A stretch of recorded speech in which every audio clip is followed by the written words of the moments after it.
France के राष्ट्रपति महामहिम इमानुएल मैक्रोन, उपराष्ट्रपति श्री जगदीप धनखड़ जी, प्रधानमंत्री श्री नरेंद्र मोदी जी, विशिष्ट अतिथिगण, देवियों और स्वजनों, नमस्कार, वंशवार, जोहार। एक ही मायनों में एक ऐतिहासिक और यादगार क्षण है। शायद ही कभी ऐसा हुआ होगा कि दो देशों के नेता लगातार एक दूसरे के राष्ट्रीय दिवस परेड और समारोह में मुख्य अतिथि रहे। हमारी दोस्ती के गहराई और हमारी साझेदारी की मजबूती का 14 जुलाई 2023 और 26 जनवरी 2024 से बेहतर कोई प्रतीक नहीं हो सकता। भारत आज का 75वां गणतंत्र दिवस है। आज ही के दिन भारत ने स्वतंत्रता प्राप्त करने के केवल 2 वर्ष बाद विश्व का सबसे लंबा लिखित संविधान लागू किया। इससे भारत एक गणतंत्र बना। हम भारतवासियों के लिए ये कोई नई शासन व्यवस्था नहीं थी, क्योंकि हम सहस्राब्दियों से गणतंत्र की अवधारणा से परिचित थे।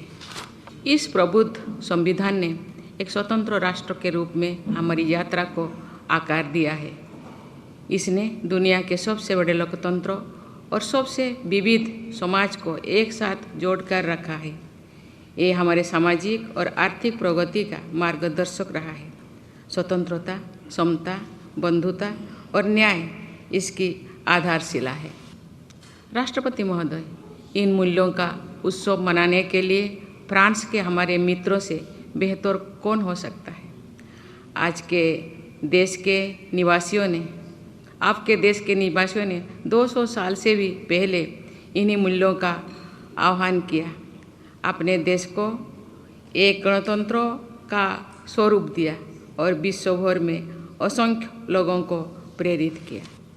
हमें अत्यंत प्रसन्नता हो रही है कि जिन मित्रों ने आज़ादी के बाद की हमारी यात्रा के सबसे कठिन चुनौतियों में हमारे साथ दिया, वे आज हमारे साथ इस महत्वपूर्ण अवसर पर मौजूद हैं। लेकिन हमारे संबंध इससे भी ज़्यादा गहरे और पुराने हैं। इतिहास की विभिन्न परिस्थितियों में हमारे लोगों ने अपने विचारों और आदर्शों से एक दूसरे को प्रेरित किया। हमने दर्शन, साहित्य, कला, धर्मग्रंथ, भाषाओं और यहाँ तक कि रत्न, आभूषणों और सूत्रोकला के माध्यम से एक दूसरे को समृद्ध किया है। एक तरफ यदि शोज एलिजे और कर्तव्य पथ मार्च कर रहे हमारे सैनिक हमारी एकजुटता का प्रतीक है, तो दूसरी ओर एफिल टावर पर अंतर्राष्ट्रीय योग दिवस या गेटवे ऑफ इंडिया पर डियर फैशन शो का आयोजन हमारे गहरे संबंधों को दर्शाते हैं। पेरिस भारतीय पर्यटकों के लिए एक प्रिय गंतव्य है। ऐसे ही फ्रांस विदेशों से भारत में पर्यटन आय में शीर्ष योगदानकर्ताओं में से एक है। पिछले साल 4 प्रमुख पेरिस संग्रहालयों ने भारतीय प्रदर्शनियों की मेजबानी की। खान पान के मामले में भी हम अपनी अपनी विशेषताओं से एक दूसरे को प्रभावित करते हैं। जिस तरह फ्रांस में प्राचीन भारतीय भाषा और वैदिक अध्ययन के दिग्गज विद्वान हैं, उसी तरह भारतीय छात्रों में फ्रांस भाषा बहुत लोकप्रिय है। सिनेमा की तरफ देखें तो वहाँ भी भारत और फ्रांस जुड़े हुए हैं। चाहे वो हमारे प्रख्यात निर्देशकों पर फ्रेंच न्यू वेव का प्रभाव हो या कान के रेड कारपेट पर भारतीय फिल्मों और सितारों की बढ़ती उपस्थिति। पिछले साल अगस्त में मुझे पुडुचेरी जाने का अवसर मिला।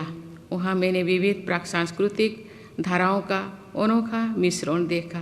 पुडुचेरी की वास्तुकला, त्यौहार और जीवन शैली एक जीवन परंपरा है, जहाँ फ्रांसीसी प्रभाव भी देखने को मिलता है। वहाँ के लोगों का फ्रांस के प्रवासी भारतीय समुदाय से भी गहरा संबंध है। मुझे वहाँ अनुभव हुआ कि दरअसल पुडुचेरी फ्रांस और भारत के बीच दोस्ती का जीवंत पुल है। देवियों और स्वजनों, हस्तशिल्प से लेकर अंतरिक्ष तक भारत और फ्रांस भविष्य की ओर एक साथ अग्रसर है।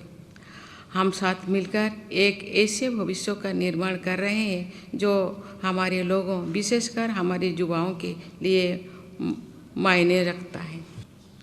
ये आशापूर्ण भविष्य समान अवसरों का, गुणवत्तापूर्ण शिक्षा का, अनुसंधान और नवाचार का और स्वच्छ वातावरण का हम निर्माण कर रहे हैं।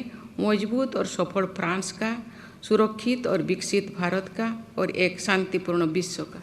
राष्ट्रपति महोदय, हमारे प्रधानमंत्री के साथ अपने 2047 तक भारत के अमृतकाल के लिए हमारी साझेदारी की एक महत्वाकांक्षी विजन की रूपरेखा तैयार की है।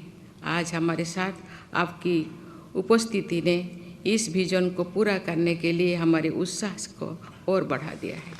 आज हम दुनिया के सामने एक साथ खड़े हैं, दो महान गणतंत्रों जिनका मानव प्रगति में विशिष्ट योगदान है, जो विचारों में स्वतंत्र, नीतियों में जिम्मेदार और दुनिया की ज़रूरतों के प्रति संवेदनशील है। मुझे पूरा विश्वास है कि हमारी मित्रता की सहजता और हमारे साझेदारी की ताकत हमारे भविष्य की यात्रा को उज्जवल करेगी। इन शब्दों के साथ महामहिम देवियों और स्वजनों, आइए हम सब मिलकर महामहिम के अच्छे स्वास्थ्य और कल्याण, फ्रांस के लोगों की निरंतर प्रगति और समृद्धि और भारत और फ्रांस के बीच दोस्ती को हमेशा बनाए रखने के लिए अपनी शुभकामनाएं व्यक्त करें। सुनकर देखो, सुनकर देखो, सुनकर देखो जी। ममता राहुल मोदी बोले, लिखे जितेंद्र जी।